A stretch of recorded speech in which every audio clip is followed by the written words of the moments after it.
तो ये जो आर्टिकल का सेक्शन है, छोटा सा सेक्शन है, हम लोग इसको खत्म कर लेंगे, ठीक है। और इसके बाद पैसिव वॉइस ही पढ़ेंगे। और पैसिव वॉइस को पढ़ने के लिए आपको टेंस आना जरूरी है, और अगर आप टेंस जो है अपने से आपसे खत्म कर ले तो ज्यादा फायदा रहेगा, क्योंकि मैं जब पढ़ाऊंगा तो उसमें टाइम टेकिंग बहुत है, लगभग 2 महीने आपके लग सकते हैं अगर आप केवल प्रॉपर टेंस पढ़ोगे, ठीक है।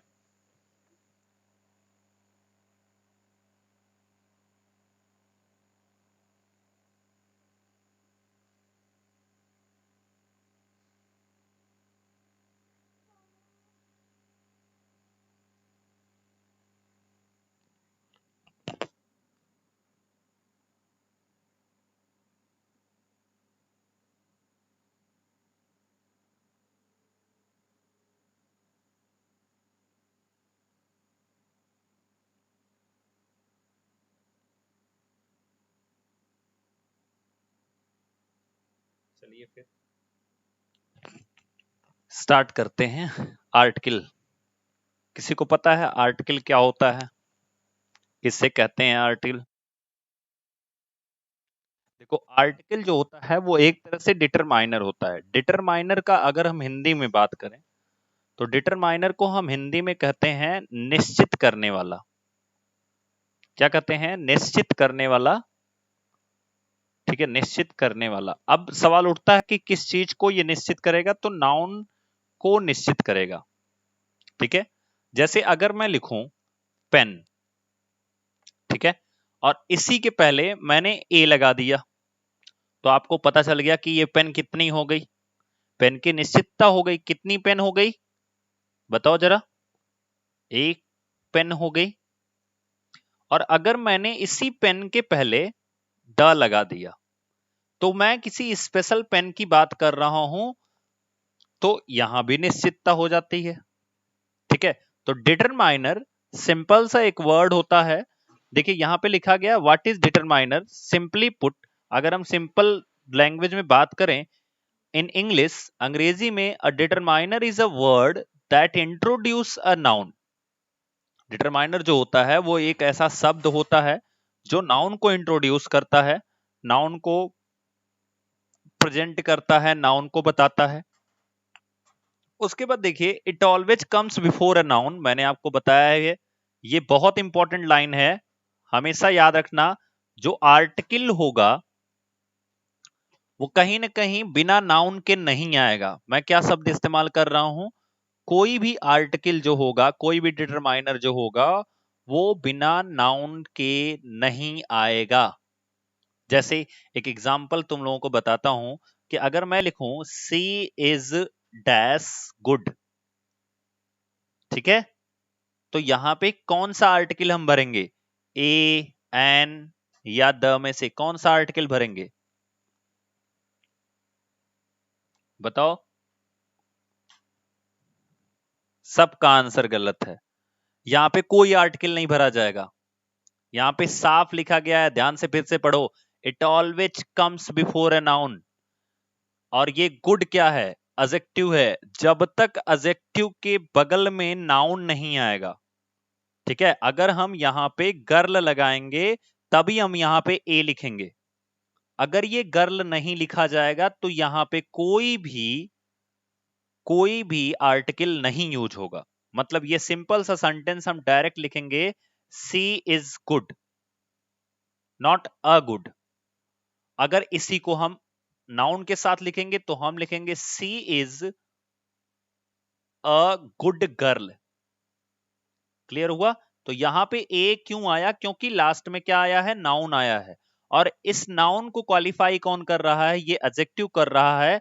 तो एडजेक्टिव के पहले भी आर्टिकल का यूज होता है, बट केस क्या है कि एडजेक्टिव के बाद नाउन जरूरी है आना। तो बिना नाउन के आर्टिकल का कोई रिलेशन नहीं है, या डिटरमाइनर का कोई रिलेशन नहीं है। सो ऑलवेज रिमेंबर, अगर ऐसे क्वेश्चंस आपसे पूछे जाते हैं एग्जाम के अंदर, तो वहां पे आपको नाउन जरूर ढूंढना है जहां पे आप आर्टिकल लगाने जा रहे हैं। बोलो, ये चीज क्लियर हुई? बोलो जी। ठीक है, देखिए लिखा गया है नॉट आफ्टर। बाद में नहीं लगेगा, नाउन के बाद ये आर्टिकल या डिटरमाइनर नहीं लगता है। And it also comes before any other adjective use to describe the noun. ये एक एडजेक्टिव के भी पहले आता है, याद रखिए ये एडवर्ब के भी पहले आ सकता है। बट क्या है कि ये एडवर्ब जो होगा वो किसी एडजेक्टिव को क्वालिफाई करेगा, और एडजेक्टिव जो होगा वो किसी नाउन को क्वालिफाई करेगा, तभी हम इस एडवर्ब के पहले आर्टिकल का यूज कर सकते हैं। फाइनली आपको एक चीज मिला होगा कि कहीं ना कहीं लास्ट में नाउन का आना अनिवार्य है। बोलो, ये चीज क्लियर हुई सबको? कहीं ना कहीं लास्ट में नाउन का आना बहुत ज्यादा अनिवार्य है। उसके बाद लिखा गया determiners are required before a singular noun. ये किसके पहले आते हैं? रिक्वायर्ड किसके पहले होते हैं? सिंगुलर नाउन के पहले रिक्वायर्ड होते हैं, but are optional when it comes to introducing plural noun। ठीक है, लेकिन क्या होता है, कुछ ऐसी जगहें होती हैं जहां पे ये प्लूरल नाउन को भी डिनोट करते हैं। जैसे example, consider the placement and, देखो यहां पे क्या आया है, द आया है किसके पहले? प्लेसमेंट के पहले। And uses of the common determiner the in the sentence below.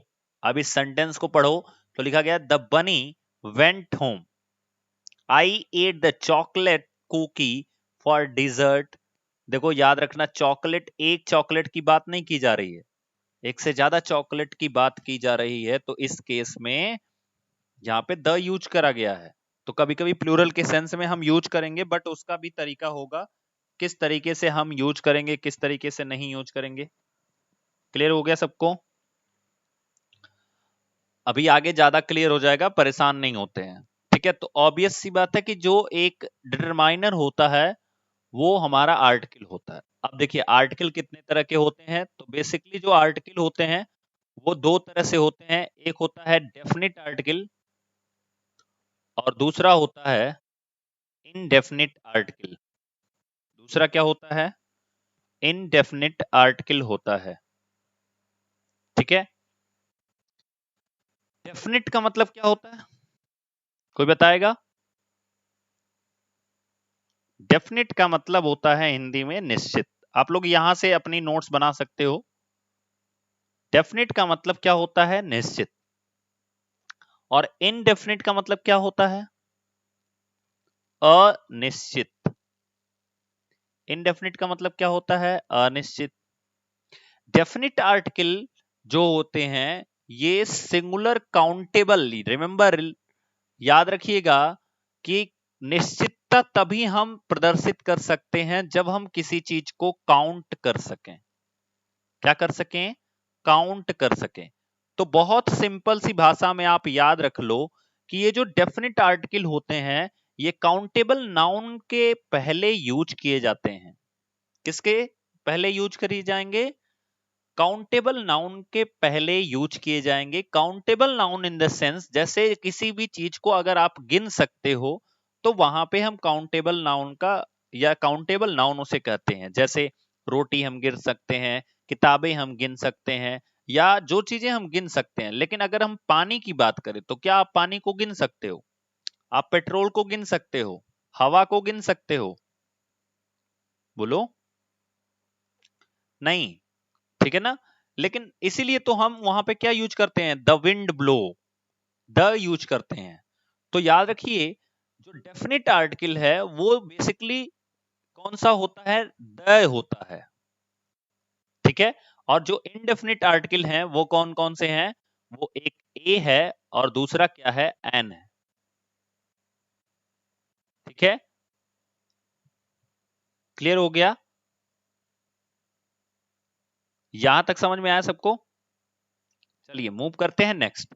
अगर हम बात करें इनडेफिनिट आर्टिकल की तो इसमें क्या होता है, देखिए A is used before indefinite singular countable noun। indefinite singular countable noun के पहले जो होता है उसमें हम A का यूज करते हैं। ठीक है, जैसे ए कार, अ बस, अ स्टूडेंट। तो ये सब क्या हो गए? एक सिंगुलर काउंटेबल नाउन है ठीक है, जिनको हम गिन सकते हैं, कार, बैग, स्टूडेंट, ये सब हम लोग गिन सकते हैं। ठीक है, अब जो एन होता है, हाँ बिल्कुल सिंगुलर है और इनको हम गिन सकते हैं। एन जो होता है ये किसके पहले यूज होता है? ये भी सिंगुलर काउंटेबल नाउन के पहले यूज होता है। तो आप कहोगे सर फिर कार के पहले एन क्यों नहीं लगा दी? बताओ, किसी को पता है कि भैया अगर सिंगुलर काउंटेबल नाउन के ही पहले यूज होता है तो हम कार के पहले ही क्यों नहीं एन लगा दिए? क्यों हम स्टूडेंट के पहले एन नहीं लगा दिए? ये तो बचपन में पढ़ाया गया होगा। ठीक है, बहुत बढ़िया, क्योंकि वॉवेल का प्रोनंसिएशन नहीं है। प्रोनंसिएशन जो है वो वॉवेल का नहीं है, अभी आगे हम लोग पढ़ेंगे। क्लियर हो गया? तो an is also used before indefinite singular countable noun. अब ध्यान से समझिएगा, देखिए ए को तो बाद में पढ़ेंगे, ठीक है, पहले एन को ही पढ़ते हैं, क्योंकि एन कहां कहां लगता है इसमें लोग कंफ्यूज रहते हैं। तो उस चीज को हम लोग सबसे पहले ही क्लियर कर लेते हैं, ठीक है, कि कैसे कैसे एन का यूज होगा और कहां कहां पे हम इसका यूज करेंगे। देखिए, an is used only before vowel sound. जो वॉवेल साउंड होता है उनके पहले हम एन को यूज करते हैं। रिमेंबर इट, यहाँ पे बहुत अच्छे से हाईलाइट करके लिखा हुआ है कि एन का प्रयोग वॉवेल साउंड के पहले करेंगे। साउंड मतलब क्या होता है? साउंड का मतलब क्या होता है?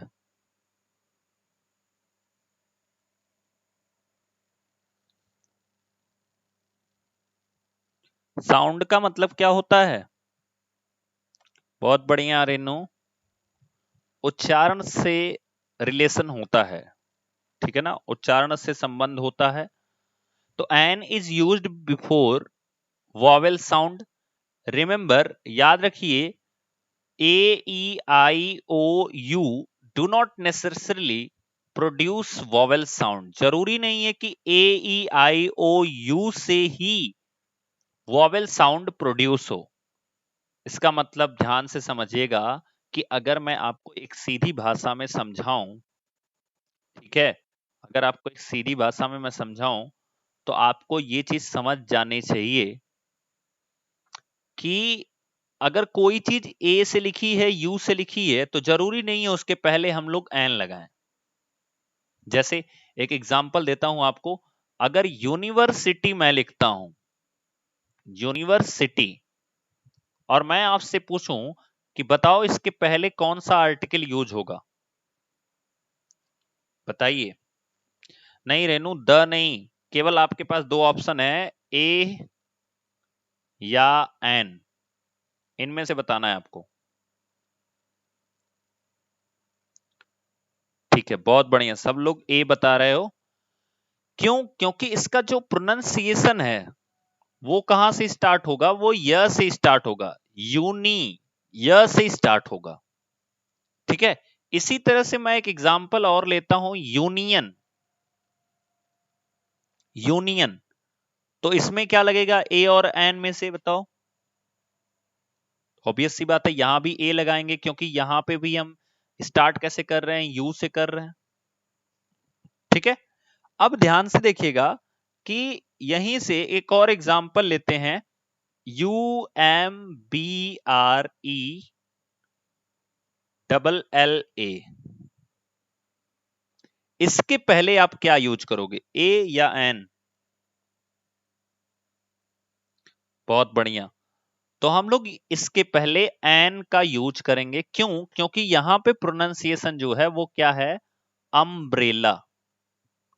अम्ब्रेला, ठीक है ना, और अम्ब्रेला में जो प्रोनाउंसिएशन हो रहा है वो है अ का, और अ जो है वो स्वर है। स्वर किसे कहते हैं? तो जब जिस ध्वनियों को या जिन ध्वनियों को बिना इफर्ट के बोला जा सके, जिन ध्वनियों को उच्चारण करने के लिए कहीं भी घर्षण की आवश्यकता नहीं होती है, उन्हें हम क्या कहते हैं? स्वर कहते हैं। ठीक है ना, या जिन ध्वनियों को बिना इफर्ट के, बिना मेहनत किए बोला जा सके, उसे हम क्या कहते हैं, स्वर कहते हैं। तो याद रखिए कि जब हम इंग्लिश में ए और एन लगाने जाएंगे तो उसमें सबसे इंपॉर्टेंट चीज हमें देखना होता है, we must see the Hindi letters if we are comfortable in Hindi, because the vowel of Hindi letters अ, आ, ई, उ, ओ, can be helpful, else we need to learn phonetics. phonetics तो आपको पढ़ना नहीं है, बट आपको सिंपल से याद रखना है कि हिंदी के वॉवेल से अगर किसी भी चीज का उच्चारण हो रहा है तो वहां पे हम एन का यूज करेंगे। ठीक है, ध्यान से समझ लीजिए बहुत सीधी भाषा में कि एन का प्रयोग, ठीक है, कहां करेंगे, हिंदी भाषा का हिंदी भाषा का स्वर जहां उच्चरित होगा, स्वर जहां उच्चरित होगा, उच्चरित होगा, वहां पे हम एन का प्रयोग करेंगे। ठीक है, हिंदी भाषा का जो स्वर है वो जहां पे उच्चरित होगा वहां पे हम एन का प्रयोग करेंगे। क्लियर हुआ सबको? बोलो जी। चलिए अब हम बात करते हैं एग्जाम्पल की। जैसे देखिए यहाँ पे यच से स्टार्टिंग है, स्टार्टिंग यच से है, ऑनेस्ट लिखा है, लेकिन इसका प्रोनाउंसिएशन कैसे होगा, अ से होगा। तो अ से होने के नाते यहां पे हम क्या यूज किए हैं, एन यूज किए हैं। हो गया ना, एन ऑनेस्ट मैन। याद रखिए ऑनेस्ट आपका एडजेक्टिव है,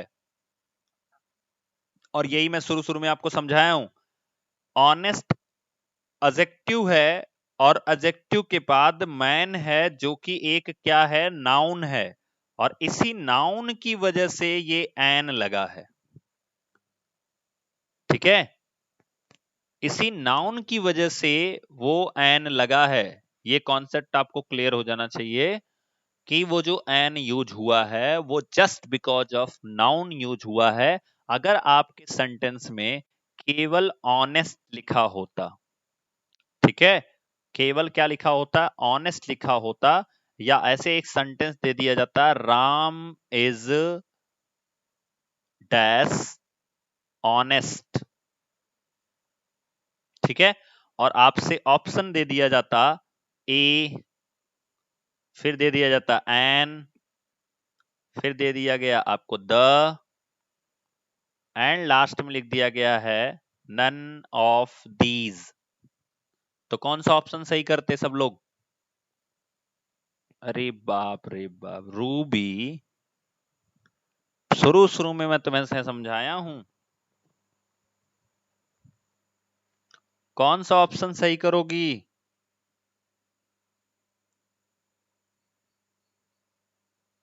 वाह भैया, बहुत बढ़िया रेनू, नन ऑफ दीज, कोई भी नहीं होगा यहाँ पे। कितनी बार समझाऊं यार कि जब तक एडजेक्टिव के बगल में आपको नाउन नहीं मिलेगा आप आर्टिकल नहीं लगाओगे। हैं, ऑनेस्ट मैन था, इसी मैन की वजह से यहाँ पे एन लगा है। अगर ये मैन मैं निकाल दूं तो यहां से एन भी निकल जाएगा। कितनी बार समझाऊं तुम लोगों को? अगर लिखा गया है सी इज डैश ब्यूटीफुल, ठीक है, तो यहां पे क्या भरोगे, वही चार ऑप्शन है आपके पास, बताओ क्या भरोगे वहां पे?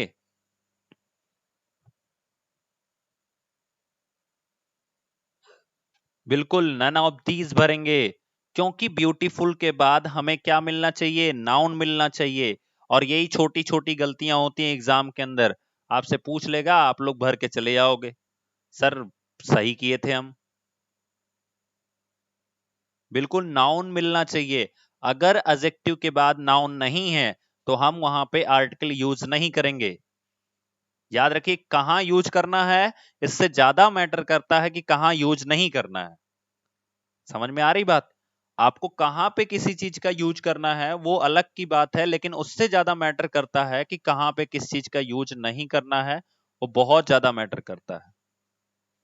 क्लियर हुआ सबको?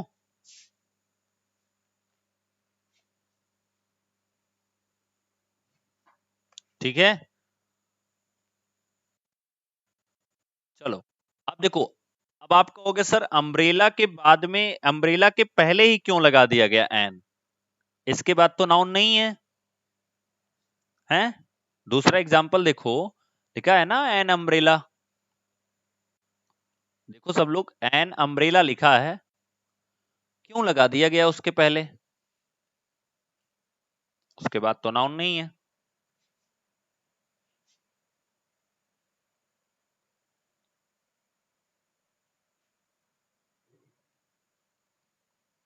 क्योंकि भैया अम्ब्रेला खुद एक नाउन है, और नाउन के पहले आर्टिकल यूज होता है। ठीक है, यही चीज डिटरमाइनर में मैं पढ़ाया हूं, ध्यान से देखोगे तो समझ में आएगा। कुछ तो ध्यान से देखना है नहीं। यहाँ पे साफ लिखा गया है कि determiner it always comes before a noun, it always comes before a noun. ध्यान से पढ़ो पहले इस चीज को। ठीक है, एंड फिर लिखा गया नॉट आफ्टर, बाद में कभी नहीं आएगा नाउन के, नाउन के बाद में आर्टिकल नहीं आएगा। फिर आगे लिखा गया it also comes before any other adjective, ये एडजेक्टिव के भी पहले आएगा, लेकिन कंडीशन होनी चाहिए adjective used to describe the noun, जो एडजेक्टिव है वो किसी नाउन के बारे में बता रहा हो, मतलब सेंटेंस के लास्ट में नाउन हो या एडजेक्टिव के बाद नाउन हो, तभी वो आपके पहले या यानी एडजेक्टिव के पहले आर्टिकल को यूज करेगा। ठीक है, अब आपको नहीं समझ में आ रहा है तो आपको भैया 2-3 बार समझना पड़ेगा, इसलिए मैं बोलता हूं जहां ना समझ में आए पूछ लो या करो। क्लियर हो गया सबको? यहां तक समझ में आया?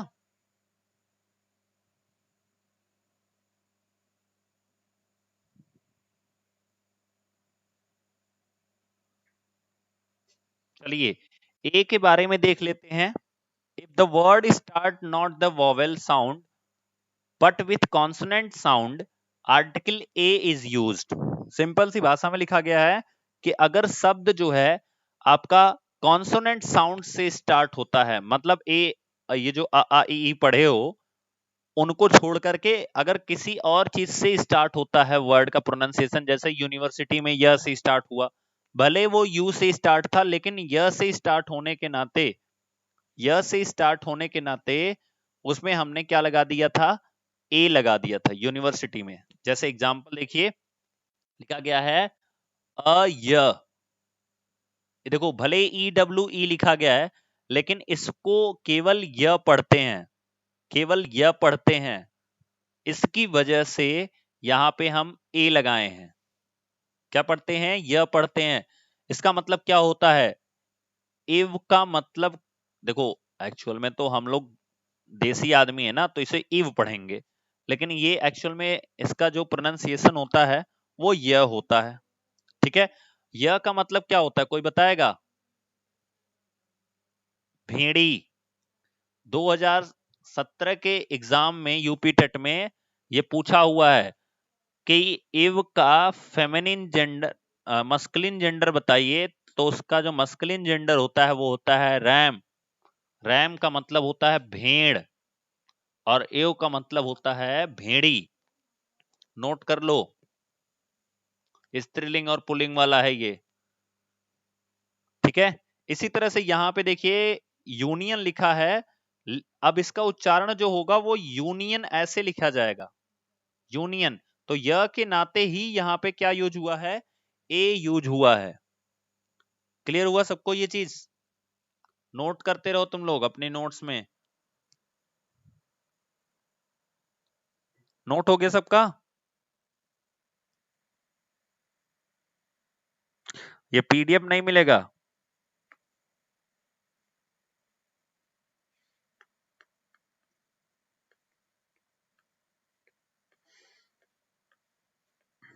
वीडियो मिलेगी।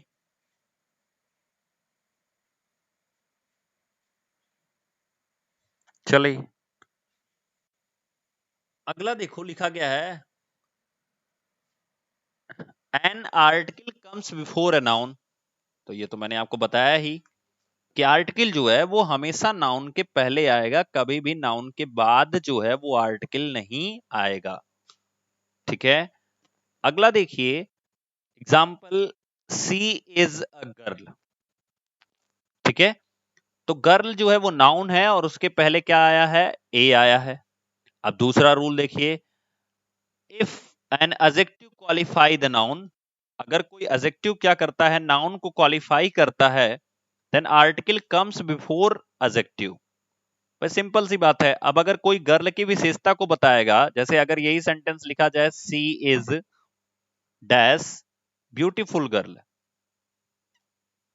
ठीक है, ब्यूटीफुल गर्ल, तो ऑब्वियस सी बात है कि जो आर्टिकल होगा वो ब्यूटीफुल के पहले चला आएगा, यानी यहां पे ए लिखा जाएगा।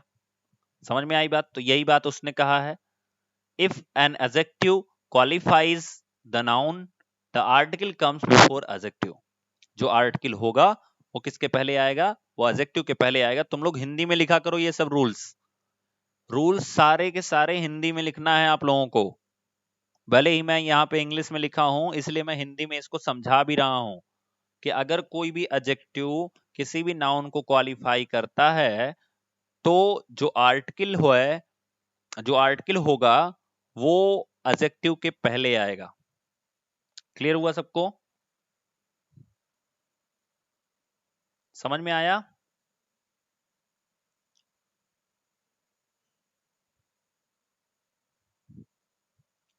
चलिए नेक्स्ट,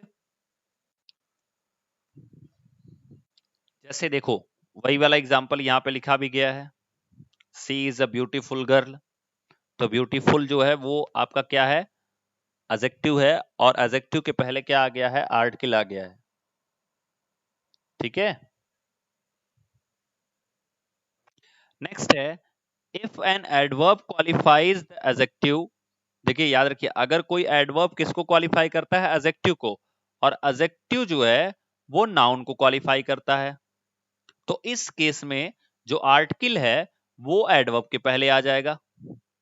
मतलब रिलेशन एक दूसरे से बना होना चाहिए। जैसे देखिए ध्यान से, यहाँ पे हमने एक वर्ड ऐड कर दिया, वेरी। वेरी विशेषता बता रहा है ब्यूटीफुल की, और ब्यूटीफुल जो है वो विशेषता बता रहा है गर्ल की। और अगर यहां से गर्ल निकाल दिया जाए तो इस आर्टिकल को भी खत्म कर देंगे हम। अगर वहां से आप नाउन हटा दोगे तो आर्टिकल खत्म हो जाएगा और ये सेंटेंस सीधा सीधा हो जाएगा। कैसा? सी इज वेरी ब्यूटीफुल। आप ऐसे सेंटेंस भी सुने होंगे, सी इज वेरी ब्यूटीफुल। ठीक है, मतलब यहां से आर्टिकल भी खत्म और यहां से नाउन भी खत्म। सुने हो ना? तो ऐसी गलतियां ना करना एग्जाम में, कि अगर वो उसने लिख के दे दिया कि सी इज डैश वेरी ब्यूटीफुल, तो तुम क्या कर दिए, तुम गए कि ए चिपका के चले जाए, कहो सर हमारा सही हो गया। अरे भैया आपको कितनी बार समझा रहा हूं कि बिना नाउन के, देखो पहले सेंटेंस में भी नाउन लिखा है, दूसरे में भी नाउन है, एंड तीसरे में भी नाउन है। बिना नाउन के कोई भी आर्टिकल नहीं यूज होगा। समझ में आई बात? बोलो ये चीज क्लियर हुई? हाँ बिल्कुल, बिना नाउन के नहीं होगा। चलो नेक्स्ट, अब आ जाते हैं एन के बारे में। तो देखिए लिखा गया है इन एब्रीविएशन। एब्रीविएशन क्या होता है, ध्यान से समझिएगा। ऐसे देखो, एब्रीविएशन जो होते हैं वो होते हैं, जैसे मान लो तुम लोग क्या कर रहे हो, तुम लोग कर रहे हो डी एल एड। तो ये जो शॉर्ट फॉर्म लिखते हैं ना किसी चीज का, डी एल एड, इसको हम एब्रीविएशन बोलते हैं। जैसे अगर आपसे बोला जाए कि बी ए, डीएलएड के पहले किसी ने बीए किया होगा, किसी ने बी एस सी किया होगा, किसी ने बी कॉम किया होगा, बोलो। तो इस शॉर्ट फॉर्म को ही हम एब्रीविएशन कहते हैं। शॉर्ट फॉर्म जैसे MLA, ठीक है, MP, इन सब शॉर्ट फॉर्म को ही हम एब्रीविएशन कहते हैं। हाँ बिल्कुल, बीटेक, बी टेक, अरे एक और आता है बी, पता होगा आप लोगों को, टीवी पे प्रचार आता है, ठीक है। चलो, तो मेरे कहने का मतलब क्या है कि अब इनका प्रोनाउंसिएशन जब हम करेंगे, प्रोनाउंसिएशन जब हम इनका करेंगे, ठीक है ना, तो जैसे यहां पे देखो लिखा तो यम है, ठीक है, लेकिन जब प्रोनाउंसिएशन करोगे तो इसको क्या लिखोगे, इसको लिखोगे MLA। तो चूंकि ये ए की वजह से इसके पहले हम एन लगाएंगे, यानी MLA के पहले क्या लगा देंगे, एन लगा देंगे। क्लियर हो गया। इसी तरह से MP, तो प्रोनाउंसिएशन किसका हो गया, MP, तो इसके पहले हम क्या लगा देंगे, एन लगा देंगे। क्यों, क्योंकि प्रोनाउंसिएशन में सबसे पहला लेटर जो आ रहा है वो आ रहा है वॉवेल का, स्वर का, इसलिए हम वहां पे एन लगा देंगे। बोलो ये क्लियर हुआ। पहली चीज तो ये कि कोई भी आर्टिकल बिना नाउन के नहीं आएगा। दूसरी चीज ये प्रोनाउंसिएशन हिंदी का होना चाहिए। बहुत एकदम डिफरेंट चीजें बता रहा हूं आप लोगों को, कंपटीशन लेवल में ये सब चीजें पूछी जाती। मैं आपको बता दूं कि जो स्लाइड मैं आपको पढ़ा रहा हूं ये KBS की स्लाइड है, KBS के लिए मैंने इसको बनाया था, ठीक है। तो आप सोच सकते हो कि अगर उस लेवल को पढ़ रहे हो तो आपका किसी भी लेवल के कोई भी क्वेश्चन को छूटने की कोई चांस नहीं है, ठीक है ना। चलो, तो लिखा गया in abbreviation to take of the pronunciation. हम जो एब्रीविएशन में यूज करेंगे एन को, वो किसके बेस पे, प्रोनाउंसिएशन के बेस पे हम यूज करेंगे, ठीक है। जैसे एग्जांपल देखिए, यहां भले एफ लिखा गया है लेकिन प्रोनाउंसिएशन में ये ऐसे लिखा जाएगा, और इसी ए की वजह से यहां पे क्या लिखा गया है, NFIR। इसी तरह से एम लिखेंगे MLA के लिए तो NMLA, इसी तरह से MP लिखेंगे NMP। क्लियर हो गया, समझ में आ गया ये चीज। चलिए, अब कुछ एक्सरसाइज है जिसमें आपको बताना है कि क्या आंसर होगा इसमें, ठीक है। चलो बताओ पहले वाले का, जल्दी बताओ क्या भरा जाएगा पहले में। बहुत बढ़िया, सबका आंसर क्या आ गया, एन।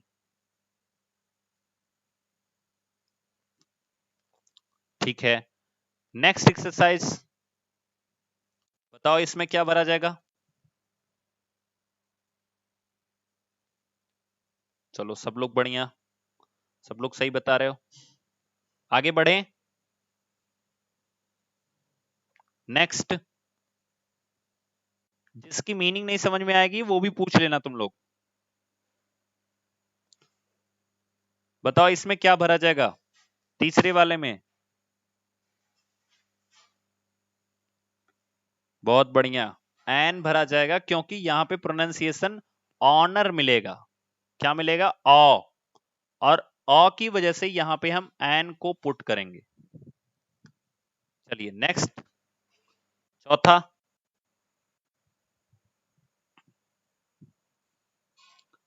चौथे वाले एक्सरसाइज में क्या भरा जाएगा।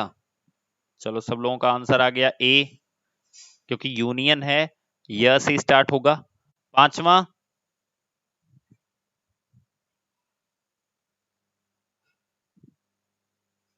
बहुत बढ़िया, यहां भी हम ए को फिल करेंगे, ठीक है। नेक्स्ट है, चलो बताओ इसमें क्या भरा जाएगा।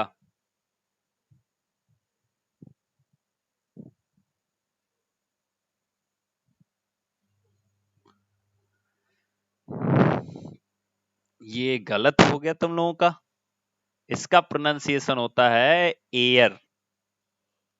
यहां यच जो है वो साइलेंट होता है, या याद रखिए इसका मतलब क्या होता है, उत्तराधिकारी। क्या होता है? उत्तराधिकारी। जैसे आप लोग पढ़े हो ना कि अकबर का उत्तराधिकारी जहांगीर, ऐसे कुछ पढ़ते होगे। तो दो वर्ड्स होते हैं, डिफरेंस देख लो दोनों में।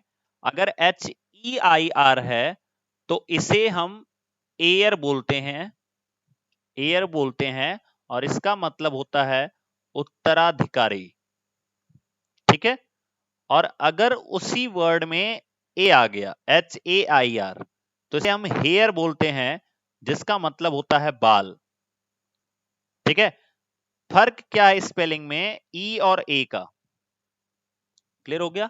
स्पेलिंग में फर्क किसका है? ई और ए का। ठीक है। चलिए, तो यहां पे चूंकि ए आया है, अब बताओ क्या भरा जाएगा? अब बताओ क्या भरा जाएगा? अब यहां पे एन भरा जाएगा। क्लियर हो गया? चलिए, बहुत बढ़िया। नेक्स्ट है, बताओ इसमें क्या भरा जाएगा? Useful book.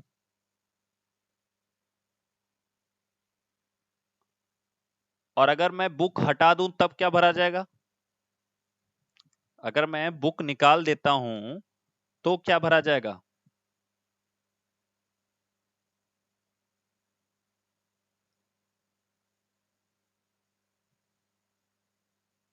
मेरा सवाल है, अगर मैं बुक हटा दूंगा तब क्या भरा जाएगा?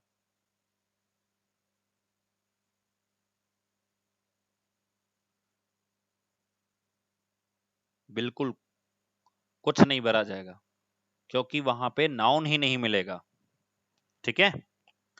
चलो, नेक्स्ट बताओ। 8वां नंबर बताओ। आसान सा है। अरे गीता, एन कैसे भरेंगे? हाउस बोलते हैं।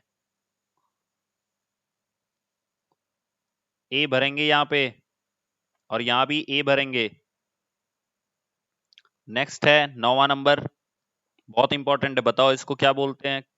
क्या भरेंगे यहाँ पे?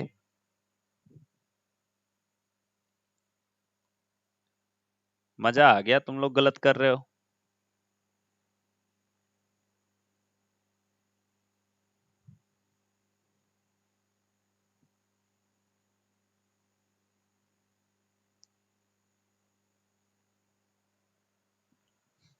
क्या भरेंगे बताओ?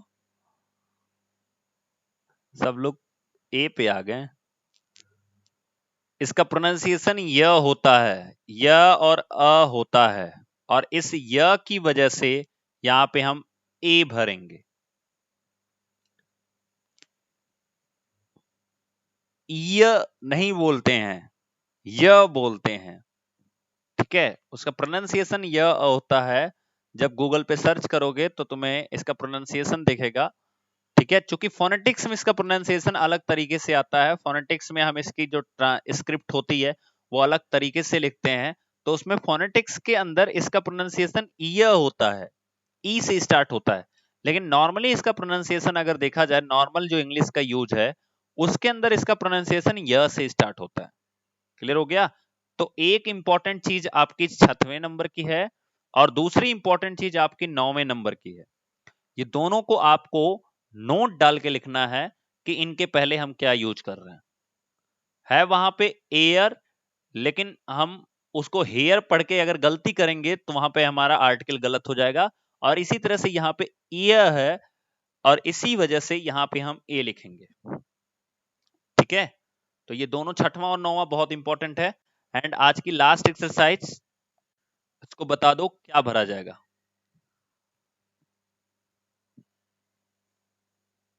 क्यों एन भरा जाएगा रेनू?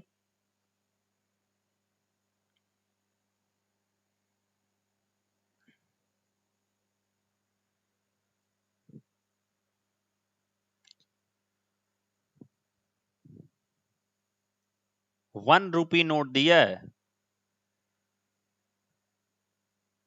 सिंपल है, ए भरा जाएगा। यहां पे देखो, 1 ऐसे लिखोगे ना, तो इस व की वजह से तो भरेंगे हम यहां पे ए। बोलो। ठीक है। अब कुछ एक्सरसाइजेज हैं जो आपको होमवर्क हैं, उनको आपको स्क्रीनशॉट लेना है और कल जब हम लोग आएंगे तो इन एक्सरसाइजेज को आप लोग बताओगे 11 से लेकर के 16 तक। और ये एक केबीएस का क्वेश्चन है जिसमें ये पूछा गया था, तो आपको बताना है यहाँ पे क्या भरा जाएगा। ठीक है, फिर उसके बाद कुछ रूल्स हैं जिसको हम लोग पढ़ लेंगे, फिर उसके बाद हमारा आर्टिकल खत्म होगा। स्क्रीनशॉट ले लो इसके। हो गया सबका? चलो, और कोई प्रॉब्लम किसी को?